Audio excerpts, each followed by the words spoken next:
Joe Mackenzie here, your watercolor coach. First I'm going to show you the final product and then I'm going to show you how to get there. So here's the final product, which is a cheat sheet for mixing greens. I put all of my greens, I only buy one green, the Viridian, and then all of my blues go down one side of the paper and all the other colors on my palette go across the top. And then I'm going to show you how to mix these different squares so that you can end up with a resource, something you can look at up on the wall right away to know what colors you want to mix so that you aren't just guessing. And also so that you don't have to buy this many tubes of paint because that would be very costly. So it's nice to have a limited number of colors and to be able to know how to mix them. And especially when you get into this area down here, these are where the neutrals are. This is where the complementary colors, opposites on the color wheel come together. What you kind of call the colors with no names. You want to know how to mix those because they're really necessary. I kind of think of them in a sense as the glue that holds a painting together. And I've done a video, I think you've heard me before, about if everything is color, then nothing is color. So neutrals are really your good friends. So now I'm going to attach the video that shows you how I got this far on the chart. And if you go and continue to fill in the chart, you will end up with this color dab that you can put on the wall. All right, so I'm going to piece this together with the how-to, and I'll see you in a minute. All right, bye-bye.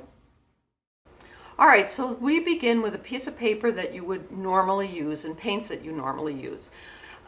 Starting with my blues and the one green that I purchased, which is Viridian Green.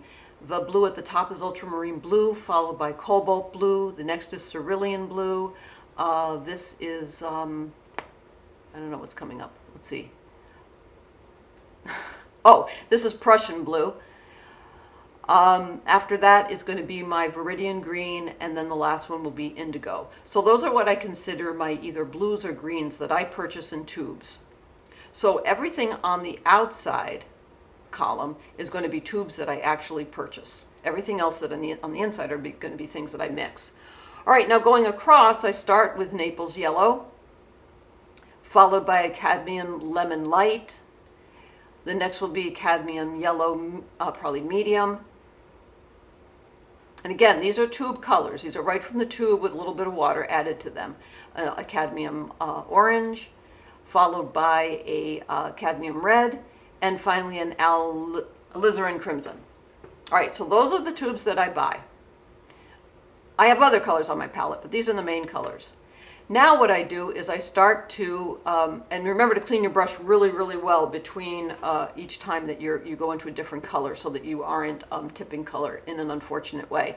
All right, so here's ultramarine blue with a little bit of Naples Yellow added to it. Clean the brush really, really well. Go to my next column. I keep that Naples Yellow out, I keep it clean, and now I'm adding some cobalt blue to it. Keep that Naples Yellow out, add some cerulean blue to it, and I will get the next color. So you continue to do that just in a real systematic manner, and what you'll start to see is that you have an amazing amount of colors that you can mix. There's no requirement to buy all these tube colors. You can mix them. Now, I'm not going to fill them all in here. You saw the preview, so you've seen the final product. But once you start to go out into, all the way out into red, for example, and you're combining red with the colors that run down the left-hand side, you're going to run into those neutrals, and which means mixing complementary colors. They cancel each other out, and you'll get those sort of grays and brownish kind of colors that you want to use. So that's my tip for the day. I think I said that these were 1-inch squares by 1-inch squares, penciled in. And gosh, what else was I going to say? Well, just that you don't have to be particularly careful about it. And in a very short amount of time, you will soon learn without using this as a resource. You'll just know, oh, I know how to mix that color. It's, a little bit of this and a little bit of that. You will have this at your fingertips, which is really, really helpful. And so that's one way that you can mix all the colors. So remember to keep the whites of your paper white and your paints wet. Mass for value, mix for color. Please join my YouTube channel, and I will see you next time. Okay, thanks for watching. Bye-bye.